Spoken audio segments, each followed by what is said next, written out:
Ahoj, vítám vás opět na kanále Make Pro. Dneska tady pro vás máme další díl z naší Prusa Slicer Akademie a dnešní díl bude docela speciální. Nejenže si na konci tohoto videa zasoutěžíme, ale také si ukážeme nový software od Prusy s názvem EasyPrint. Je to webový software, který Prusa v nedávné době představil na svém blogu a umožňuje nám sliceovat soubory pro tiskárny ve webovém prohlížeči. Tudíž můžeme tento software využívat jak na telefonu, na tabletu nebo na jakémkoliv zařízení, které podporuje klasický webový prohlížeč. V době, kdy toto video natáčíme, tak EasyPrint ještě není dostupný pro všechny a do zkušebního prostředí a pro vyzkoušení EasyPrintu musíte dostat pozvánku. A o tyto pozvánky si právě na konci videa zasoutěžíme a proto neváhejte zhlédnout celé video až do konce, kde se dozvíte, jaká je vaše možnost získat jednu ze vstupenek. Dohromady budeme rozesílat 10 vstupenek, tak se neváhejte dokoukat a pojďme si ukázat, co to obnáší.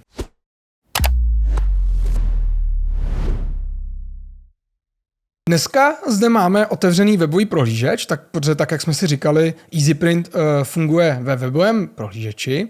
Jak vidíte, oproti vašemu Printables, pokud ještě nemáte přístup, tak zde mám tuto ikonku EasyPrint a Invite. Právě tady v té položce Invite budeme mít možnost rozeslat 10 pozvánek, o které si na konci videa zasoutěžíme. My si ale nyní otevřeme EasyPrint a dostaneme se do našeho webového sliceru.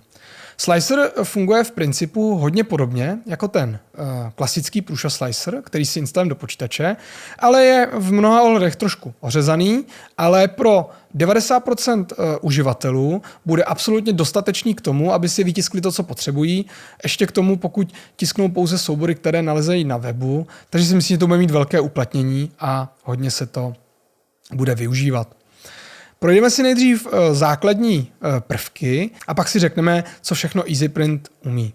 Jelikož video natáčíme začátkem roku 2025, je možné, že v době, kdy budete koukat, až bude EasyPrint dostupný pro všechny, tak bude mít trošku více funkcionalit, bude možná vypadat trošku jinak, ale pracujeme s aktuální verzí. Prusa vlastně zde má i takovouhle kolonku feedback, kde můžete odesílat názor, co byste vylepšili a tak dále, takže si myslím, že než ostře spustí plnou verzi toho sliceru, tak se ještě trošku promění.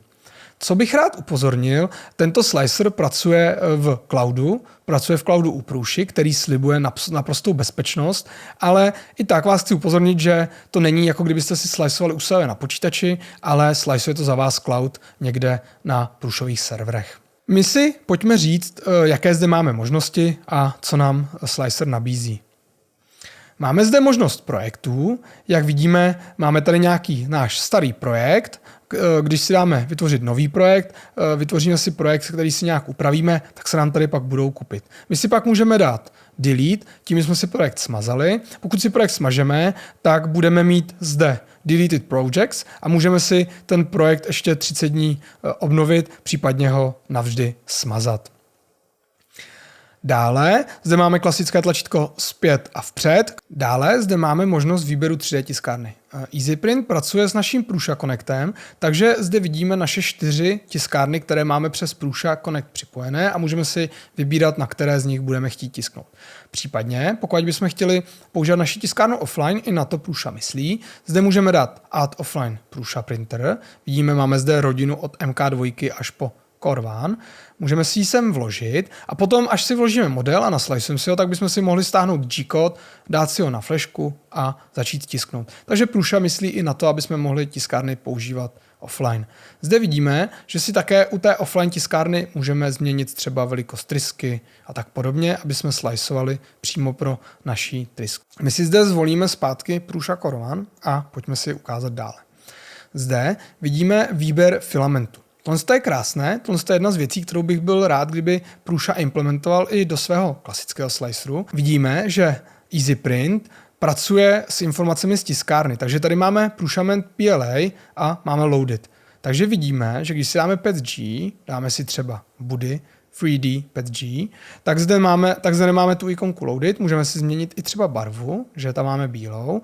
A poté, když si klikneme na load material from printer, tak tiskárna automaticky načte, který aktuální filament máme načtený do tiskárny. Fakt skvělá futura a bylo by super, kdyby tohle se objevilo i v klasickém Prusa Sliceru. Chtěli bychom to právě proto, že když si třeba vybereme Prusa XL, otevřeme si tady ten náš multitool, tak vidíme, že tady máme PLA, PETG a všechno jsou to materiály, které jsou naloadované. Tohle je jedna z věcí, kterou si vždycky musíme pamatovat. Musíme dojít k tiskárně, podívat se, kde máme tedy filament naloadovaný a bylo by opravdu fajn, kdyby se to objevilo i v klasickém sliceru. Ale myslím si, že když už to Prusa implementoval sem, tak to zanedlouho dostane svoje místo i ve sliceru. Otevřeme si zpátky Prusa Core One. Jak vidíte, tak Prusa pracuje s nějakými základními filamenty. Takže v rámci jeho Prusamentu, tak zde máme jeho základní barvy. Pokud se podíváme, tak tady má profily i pro mnoho dalších filamentů. Takže Prusa opravdu pracuje i s konkurencí a snaží se nám co nejvíce pomoci, aby jsme mohli používat i jiné filamenty než ty jeho. Případně zde vždycky máme možnost si dát generic. Ve chvíli, kdy si zvolíme filament přímo od Prusy, když si dáme PLA a dáme si Prusament, tak nám zde nabízí jeho vlastní barvy. To je trošku výhoda, když využíváme jeho filamentů, že vidíme ty jeho barvy. Dále zde máme možnost nastavení supportů. Není to tak jako v klasickém Prusa Sliceru, kde máme nějaké ohromné množství nastavení, ale máme zde nějaké základní a EasyPrint docela chytře pracuje s těmi podpěrami, takže pro to základní tištění je to opravdu skvělé. Zde, když si klikneme na ty supports, tak si můžeme vybrat buď, že supports vypneme, podpěry vypneme, anebo zde máme možnost everywhere, anebo zase možnost pouze na tiskové podložce. Tohle jsme si vysvětlili v některým z předchozích dílů, jak funguje. Funguje to stejně jako ve Sliceru, takže se podívejte na předchozí díl, tam to máme dopodrobna vysvětlené. Můžeme si zde vybrat klasické přiléhavé podpěry, anebo ty organické. Pak zde máme zvýšení přilnavosti podložce. To funguje tak, že pokud si necháme off, tak nám to nebude dělat žádný brim. Pokud si dáme on, tak nám to bude generovat klasický brim kolem objektu, aby měl zvýšenou tu plochu té přilnavosti, aby se nám nezvedaly třeba rohy. A pokud si dáme automatic, tak ten EasyPrint vyhodnotí místa, kde by mohlo docházet k zvedání okrajů a tam nám připraví brim. Dáme si off a jdeme dále. Tady máme potom tlačítko Settings, které nám umožňuje nastavit takové ty úplně nejzákladnější parametry. Myslím si, že toto jsou parametry, které nastavuje 99% lidí i v klasickém sliceru. Myslím si, že je to úplně ten naprostý základ, který vám stačí pro to, abyste vytiskli většinu věcí a většinou se ani nestane, že byste potřebovali měnit jiné nastavení. Máme zde možnost Detailed, Balanced anebo Fast. Případně pokud bychom si nevystačili s těmito třemi profily základními, můžeme si dát Show All Profiles a vidíme, že zde pak máme klasické profily, na které jsme zvyklé z Prusa Sliceru a i vidíme, které z těch profilů jsou ty, které tam byly navolené předtím. Takže Detailed je Structural 0,15, Balanced je 0,2 mm structural a fast je 0,25 mm, ale tentokrát speed. Takže zde si můžeme vybrat základní profily, dáme si třeba 0,2 mm structural. Pak zde máme možnost vybrat si infill. To je krása. Prusa si opravdu vyhrál a vidíme tady náhled těch infillů, takže i vidíme, který infill si volíme, nemusíme si pamatovat podle názvu, co ten infill znamená.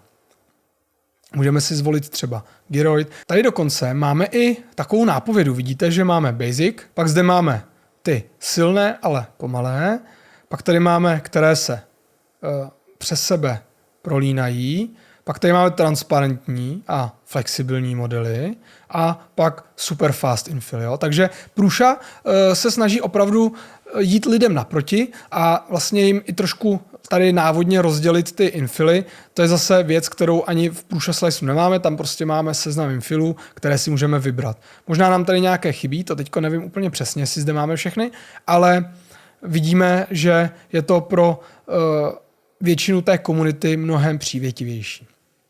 Dáme si zpět, zde si můžeme vybrat, kolik bude ten infill mít procent a zase zde vidíme krásně, jak se nám tady mění ten náhled. Opravdu je to hodně propracované.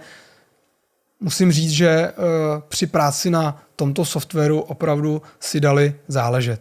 Jo? Takže si myslím, že to je nádhera.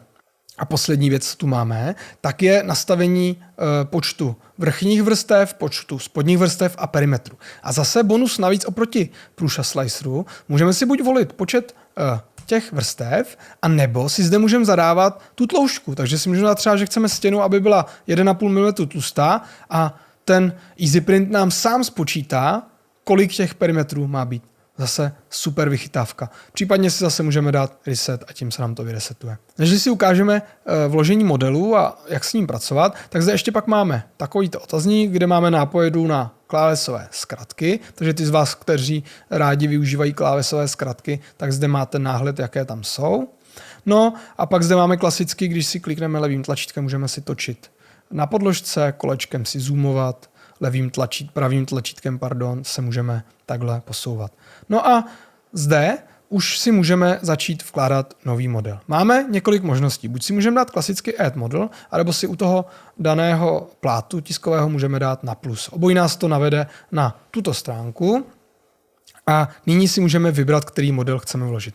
Buď si můžeme vybrat model, který nám to samo nabízí, případně si zde můžeme modely vyhledat, takže když si dáme třeba Make Pro, tak vidíme, že nám to tady vyhledalo nějaké 2 modely, které mají v názvu Make Pro a potom nám to tady našlo naše modely, které jsou na našem Printables účtu. Jo? Můžeme si takhle vybrat třeba ten věšáček na ručníky a vidíme, že EasyPrint našel u tohoto modelu více STL souborů, nebo 3MF v tomto případě, a my si můžeme vybrat, který z nich chceme. Máme tady popisek toho daného modelu, který jsme tam my vložili, takže EasyPrint krásně pracuje s těmi daty, které jsou v tom Prusa Sliceru.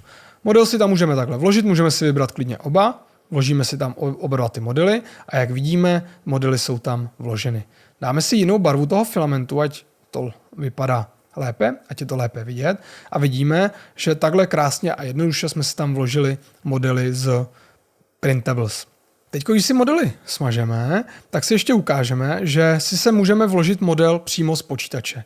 Tohle si vymažeme. A když si dáme upload model, my máme stažený ten stejný radiátor hanger, ale když si ho takhle vybereme v našem počítači, dáme otevřít, tak se nám tam krásně vloží. Takže ten EasyPrint nemusíme používat pouze pro modely, které jsou na Printables, ale můžeme tam vkládat i modely z našeho počítače. Ve chvíli, kdy máme model vložený na té tiskové podložce, tak se nám tady otvírají možnosti, co s daným modelem můžeme dělat. Zde si můžeme udělat preview pro danou podložku, pak zde máme klasický Arrange Object, takže když si někam objekt posuneme, dáme si Arrange, tak nám ho to zase krásně rozmístí na té podložce. Když tam těch objektů budeme mít vícero, Command C, Command V, dáme si srovnat, tak nám to krásně modely zase srovná pro ideální tisk. Zde pak máme možnost výběru všech modelů na dané podložce, případně, jak jsme si říkali, další model, případně smazat objekt, který na této podložce je. I EasyPrint, tak jako Prusa Slicer, tak nám nabízí možnost vícero podložek. Takže když si vezmeme ten objekt a posuneme si ho mimo tu podložku, tak se nám krásně vloží další podložka a my potom ovládáme ty objekty v rámci té dané podložky. Tohle je stejné jako v Prusa Sliceru. Pokud jste neviděli předchozí díly, určitě si je pusťte. Jo, takže když si tady dám Arrange, takže se nám zase tady srovnává na této podložce. Objekt si smažeme a jak vidíte, při každém kliknutí na objekt, tak nám vyskočilo dialogové okno. Zde můžeme dělat základní úpravy daného objektu. Můžeme si ho posouvat po osách, když bychom chtěli být přesní, tak se ho můžeme takhle posouvat po těch jednotlivých osách, případně si můžeme zase vyresetovat, můžeme si s objektem otáčet. Vidíte, máme tady zase buď po jemných stupních, anebo si můžeme myší najet na toto místo a tady se nám to chytá k těm zaokrouhleným stupňům. Tak, můžeme si točit samozřejmě všemi směry, případně si zase vyresetovat. Dále zde máme klasickou možnost skalování, takže můžeme si zvětšovat v různých osách. Můžeme si zvětšovat tímto směrem, vidíte? A nebo si můžeme samozřejmě všechny hodnoty měnit i v rámci těch čísel. Toto neplatí pouze pro skalování, ale platí to i pro rotace nebo pro pohyb. Tak. Dále zde máme možnost place on. Klasicky tak, jak jsme zvyklí ze sliceru, zase můžeme vybírat strany, na které se nám objekt vloží. Další možností je clone. To se nám ten daný objekt jednoduše naklonuje, vytvoří se nám jeho kopie. No a případně můžeme dát remove. Poslední věcí, než si model naslicujeme, tak je tady záložka, která se objeví po vložení modelu a je to model list. Když si tuto záložku otevřeme, tak tady máme seznam modelů, které máme v tom daném projektu otevřené a vložené. Když si otevřeme nějaký další model, tady vybereme náhodně model nějaký, vidíme, že se nám tady krásně vloží, je tam vložený a i vidíme, odkud se vzal. Takže my si nyní můžeme ty dané modely, které tam máme vložené, tak si můžeme vybírat podle zde toho daného autora toho modelu, případně ty samotné modely tady. My vidíme, že tento model se nám skládá z dvou objektů, takže tady krásně vidíme venkovní část a vnitřní část. Pokud bychom chtěli, tak si můžeme takhle vzít tu vnitřní část a vysunout si ji ven. Jo, tento model tuším, že se tiskne v jednom kuse. Vrátíme se zpět. A jak vidíme, tak tady v té záložce Models tak si můžeme i třeba vybírat dané modely toho daného autora. Případně můžeme klonovat ty dané skupiny. Máme zde druhý. Můžeme je rozebrat na ty jednotlivé položky. Tím se nám vlastně takhle rozeberou na jednotlivé položky a případně zase klonovat. My si zase smažeme a vložíme si něco jiného. Tady si vložíme třeba tento boxík a ukážeme si další možnosti. Když si sem vložíme totiž další model, máme si sem třeba toto, tak vidíme, že zde máme krásně rozdělené, kterého autora ty modely jsou a můžeme si zde otevřít tu stránku toho daného modelu. Ve chvíli si klikneme zde na Arrange, tak se nám to krásně naaranžuje. Rozdíl oproti tomu aranžování, tomu rozmístění tady je ten, že když ten model máme na jedné podložce a dáme si tady takhle, tak se nám to krásně rozmístí na ty dané podložky a když je možnost to vytisknout na jedné, tak se to takhle krásně rozmístí na tu danou jednu podložku, pokud se to tam vejde. Nyní si modely zase smažeme. Takhle se posuneme a ukážeme si, jaké jsou ještě možnosti, když máme třeba více objektů. Když si sem vložíme třeba tento model, dáme si toto, dáme Add Selected.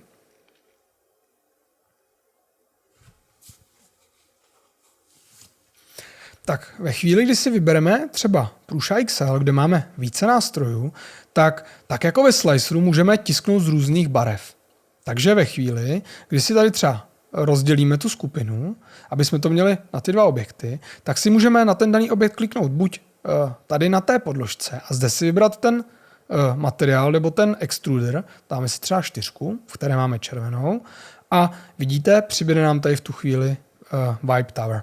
Takže můžeme v EasyPrintu pracovat i s multimateriálním tiskem anebo s vícebarvným tiskem. Nejsme ani o tuto možnost ochuzeni.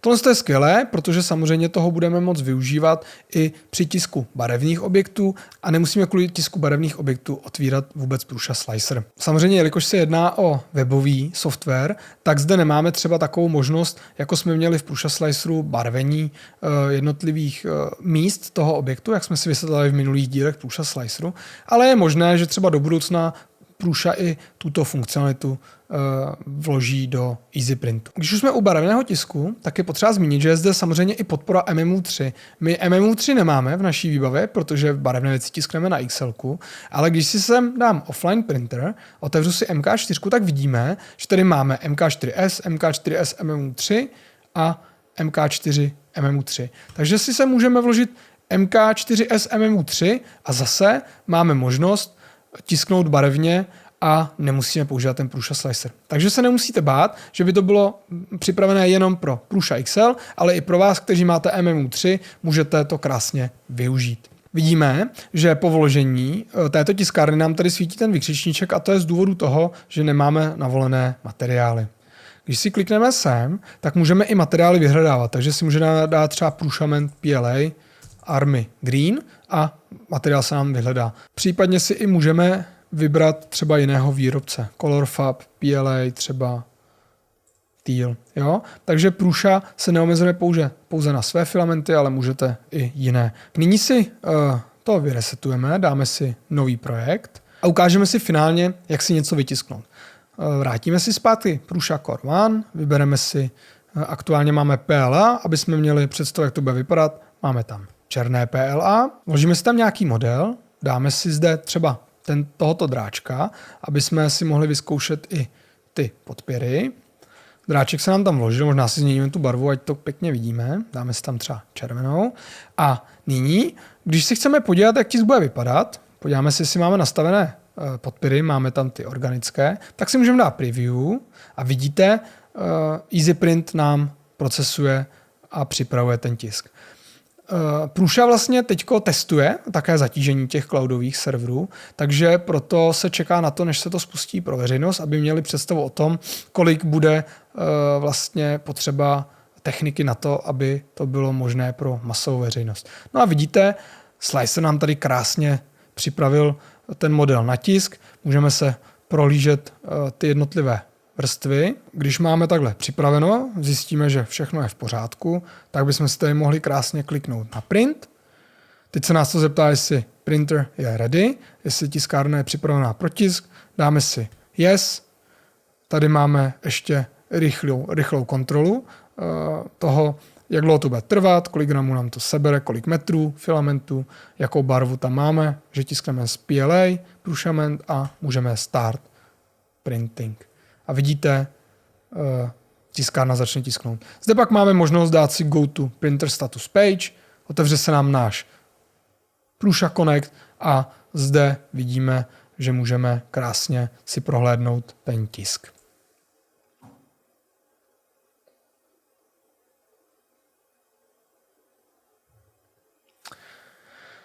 Je tady krásně vidět, jak je to všechno propojené, jak Prusa myslí i na tyhle úplné detaily, i když je to vlastně taková beta verze, takový preview, tak je krásně vidět, jak ty všechny věci, ty všechny napojení Prusa domyslel. Ještě když se vrátím zpátky, tak vidíte vedle toho printu, tady máme tuto šipičku. A i když jsme měli tiskárnu, která je online, tak si můžeme zvolit download G-code nebo download projekt. Pokud bychom si stáhli download projekt, můžeme si daný projekt poté otevřít v Prusa Sliceru, případně nahrát sem do EasyPrintu, a nebo si můžeme stáhnout G-code, dát si ho na flešku a odnést si ho na tiskárnu, kterou máme offline. Tady je potřeba upozornit, že tak jako v klasickém Prusa Sliceru nemáme zde možnost vložit si pauzu třeba do tisku, takže samozřejmě pořád Prusa Slicer je robustnější software, který umí více funkcí, ale já si myslím, jak známe Prusu, že bude hodně pracovat na tom, aby EasyPrint se postupně hodně přiblížil Prusa Sliceru a měl většinu jeho funkcionalit. Samozřejmě otázkou je, zdali nechce Prusa tímto EasyPrintem, jak již samozřejmě název napovídá, útočit a zabývat se hlavně lidmi, kteří mají 3D tisk jako hobby a chtějí jednoduše soubory nasliceovat a dát do tisku a nechtějí se zabývat množstvím hloubkových nastavení tisku a tak podobně. Myslím si, že jsme si prošli všechny věci, které se EasyPrintu aktuálně týkají. Jak říkám, v době, kdy vy budete sledovat toto video, už může být EasyPrint dostupný pro všechny, může mít více funkcionalit, takže samozřejmě až EasyPrint bude trošku robustnější, tak se k němu určitě zase vrátíme. A jak jsem již napověděl ve videu na začátku, máme zde možnost pozvat až 10 uživatelů a my jsme se rozhodli, že těchto 10 pozvánek věnujeme vám. Pokud byste si chtěli EasyPrint vyzkoušet v tomto předběžném přístupu, tak nám napište do komentářů, že si ho chcete vyzkoušet, dejte odběr našemu kanálu, toto video nasdílejte někde na vašich sociálních sítích, ať se dostane k co nejvíce lidem, ať si ho můžou prohlídnout i jiní, které by video mohlo zajímat. A my za 10 dní od zveřejnění tohoto videa vylosujeme 10 z vás, kteří získají pozvánku do EasyPrintu. Až tyto uživatele vylosujeme, tak vám pošleme zprávu, abyste nám poslali svůj printables handle a tím vás budeme moct pozvat do EasyPrintu. Mně nezbývá nic jiného, než vám poděkovat. Pokud jsme něco v EasyPrintu vynechali, co by vás ještě zajímalo, případně by vás zajímalo něco z Prusa Sliceru, tak určitě nám napište komentář můžete se tam doptat na cokoliv, pokusíme se odpovědět všem. Případně pokud to bude rozsáhlejší dotaz, ať už na EasyPrint anebo na Prusa Slicer, tak o tom můžeme natočit třeba i další díl. Případně uděláme nějaký shrnující díl, kde odpovíme na všechny vaše dotazy. Určitě odebírejte náš kanál, protože budeme postupně přidávat čím dál tím více videí o 3D tisku. A pokud máte zájem nás podpořit, tak dole v odkaze máte mnoho možností, jak nás podpořit. Děkuji vám za pozornost a mějte hezký den.